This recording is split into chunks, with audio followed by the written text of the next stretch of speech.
À l'approche des élections, la promesse de réduire les impôts revient au cœur du débat politique, alors que plusieurs citoyens aimeraient bien avoir plus d'argent dans leur poche. Est-ce que c'est vraiment réaliste de penser qu'on va réduire significativement le fardeau fiscal de la classe moyenne, des gens pour qui ça compte vraiment? J'en parle avec Rémi Trudel, qui est un ancien ministre de la Santé sous le gouvernement de Bernard Landry, qui est professeur en administration publique à l'ENAP. Bonjour, M. Trudel. Bonjour, bon après-midi. Merci d'avoir accepté notre invitation. Dites-moi, une baisse d'impôts, est-ce que c'est encore une promesse qui fait gagner des élections au Québec en 2026, selon vous? Pas du tout. Pas du tout. Pas du tout. Quand, vous dites franchement, là, pour en avoir fait 7 élections, là, et 10 ministères, quand on arrive en campagne électorale, vous dites bien franchement et simplement, quand on n'a rien à dire, là, on dit qu'on va baisser les impôts et les taxes. Y a-t-il quelqu'un qui peut être contre ça, le fait de dire, on va avoir moins d'impôts? D'abord, moins d'impôts puis moins de taxes. Il y a une phrase qui manque chez ces partis politiques-là qui disent ça, là. Mais quel service ils vont couper? Ouais. Quel service ils vont couper? C'est-à-dire, si on dit qu'on va réduire les impôts, soit, qu'on va réduire les taxes, soit, il n'y a personne qui croit ça en passant, il n'y a personne qui croit ça. Bon. Mais quand on n'a rien à dire, au moins on devrait compléter honnêtement vis-à-vis des citoyens la phrase de dire et puis on vous dit que pour réduire les impôts, on va couper tel service. Bon, on va couper les subventions dans les CPE. Là. Ça coûte trop cher les CPE. Puis bon, on va réduire ça. On pourrait aussi couper dans l'assurance médicaments, hein? L'assurance médicaments, ça, oui, ça coûte de l'argent à l'État. Alors on pourrait réduire ça aussi. On peut tout réduire théoriquement. Puis il y a un autre élément qui s'ajoute aussi. Regardez les partis politiques qui s'engagent et qui disent on va baisser les impôts et les taxes. C'est généralement des partis qui savent très bien qu'ils ne seront jamais au gouvernement. Ils ne seront pas là. Alors, on peut faire n'importe quelle sorte de type de promesse, là, d'engagement, même pas des engagements, quand on sait qu'on ne sera pas là. On ne sera pas là. Il se peut que ces partis-là aient des députés à l'Assemblée nationale. Oui, le processus démocratique veut ça, tant mieux, là. Mais quand on sait qu'on ne sera jamais au gouvernement, on peut dire qu'on va promettre des choses irréalistes, mais on se soucie peu de l'intelligence des électeurs, de l'intelligence. Pensez-vous que les gens croient ça? Moi, je vais vous dire, l'expérience de 30 ans en politique, là, les gens ne croient absolument pas ça. Au contraire, je veux dire, c'est très dangereux de faire ça au plan global, là, parce que ça crée une espèce d'illusion chez les citoyens, en disant, ils nous disent n'importe quoi, ils pourront pas faire ça, et ça jette du discrédit sur tous les partis politiques et tous les gouvernements. Alors, là, quand mon expérience me dit que quand on n'a rien à dire de précis, on dit on va baisser les impôts. Ceci dit, M. Trudel, il y a eu quand même, puis j'en parlais hier avec Luc Godbout là, de la chaire de fiscalité et finances publiques, il y a eu des gouvernements qui ont baissé les impôts depuis 25 ans. En fait, ce qu'on constate, c'est que les Québécois sont moins taxés qu'il y a 25 ans, croyez-le ou non. Là, c'est Luc Godbout qui le dit. J'ai tendance à lui faire confiance.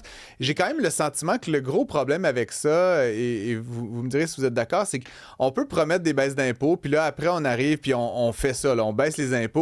On baisse ça de 500 $. Fait que bon, c'est mieux que rien, mais ça coûte 5 milliards à l'État québécois. Puis là, le monde, c'est comme, 500 $, c'est bien, mais c'est pas grand-chose.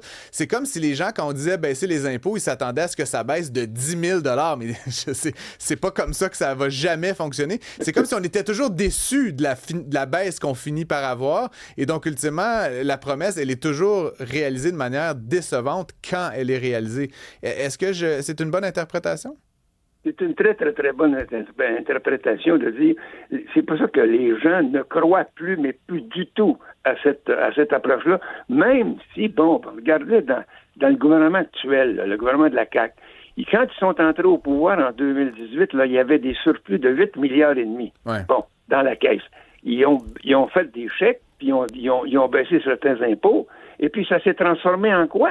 Un déficit de près de 14 milliards. Une dette supplémentaire de 14 milliards. Il n'y a pas de miracle, là. Et c'est vrai que les gens, quand on dit qu'on va baisser les impôts, on va vous mettre quelques milliers de dollars dans votre portefeuille. C'est pas vrai, ça. C'est pas vrai.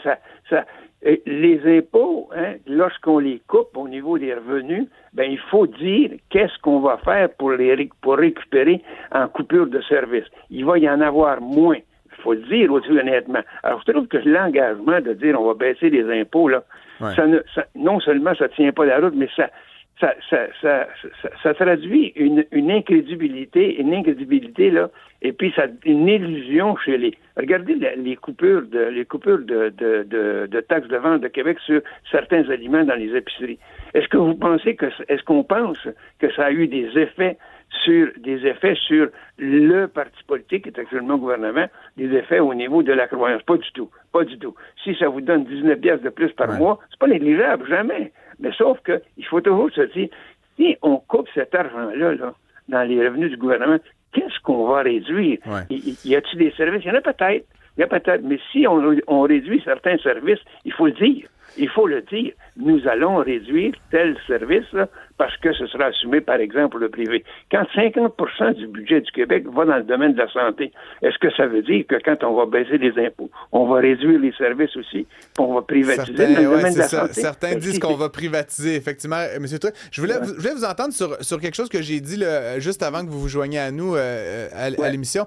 Il y a le chef du Parti québécois, Paul Saint-Pierre Plamondon, qui est allé d'une sortie en début d'année. Là. C'est pas récent, mais qui, moi, m'avait beaucoup plu personnellement. C'était lié à l'imposition des entreprises. Et ce que M. Plamondon disait, c'est qu'en fait, on allait baisser la fiscalité des PME, puis on allait par ailleurs baisser les aides, là, subventions, investissements et autres prêts pardonnables qui ont été rendus très populaires par la CAQ.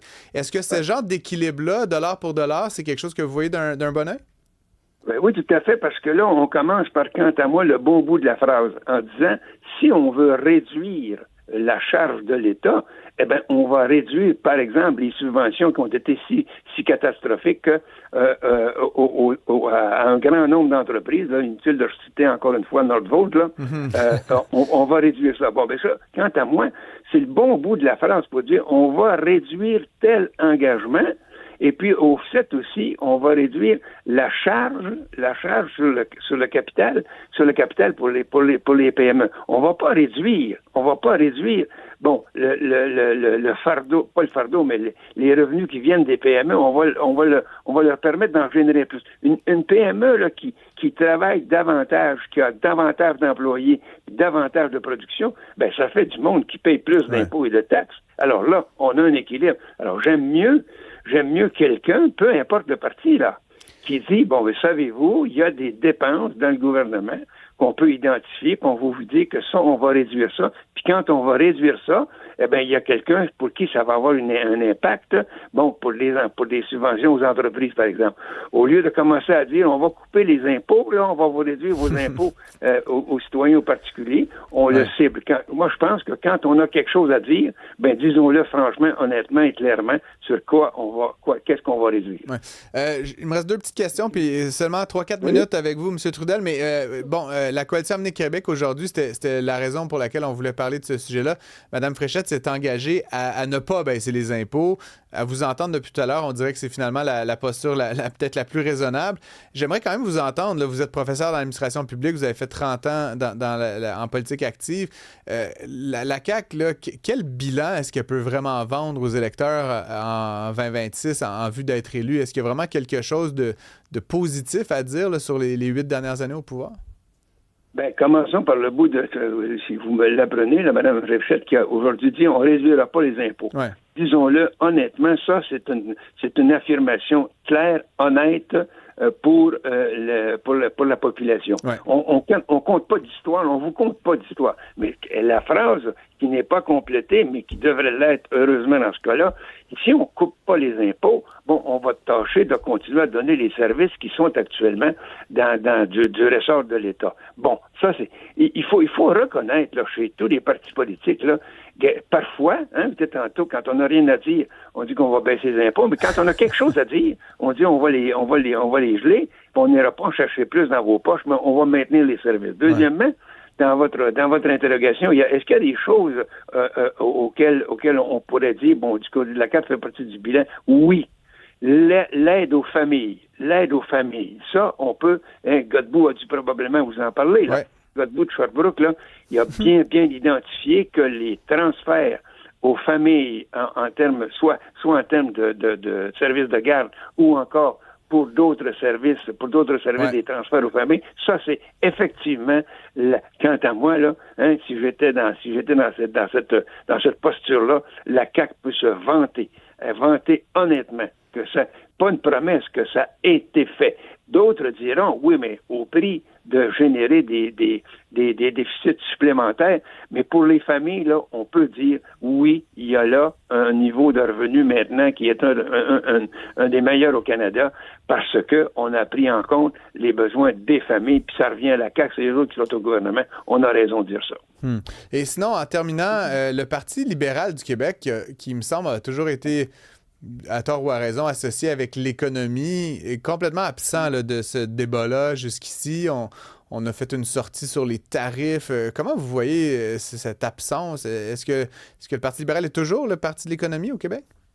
Ben, pas du tout, parce que on peut dire là, de façon substantielle, je dirais là, le parti qui s'est emparé de certaines orientations chez les libéraux, c'est la CAQ.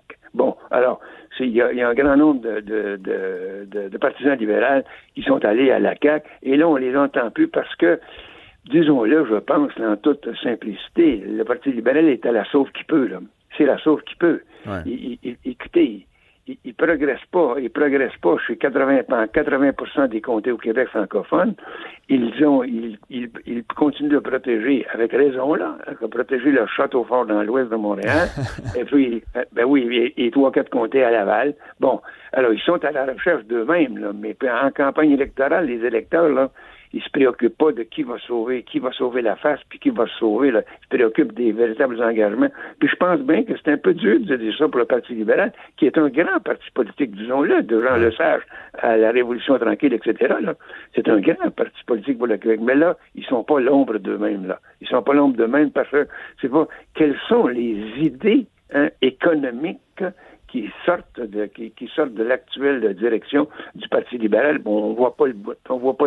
Ils sont à la recherche d'eux-mêmes, là, et puis bon, je dirais que pour au moins ce parti-là, ils savent que même à ne rien dire, ils vont sauver 27 comtés. C'est bien l'interprétation qu'en font la plupart des analystes. Rémi Trudel, je rappelle que vous êtes un ancien ministre, vous l'avez dit, de plusieurs ministères, dont la santé et l'immigration, et vous avez évidemment la charge là, de professeur en administration publique à l'École nationale d'administration publique. Merci beaucoup d'avoir été avec nous. C'est un plaisir. Allez, au revoir. Au revoir.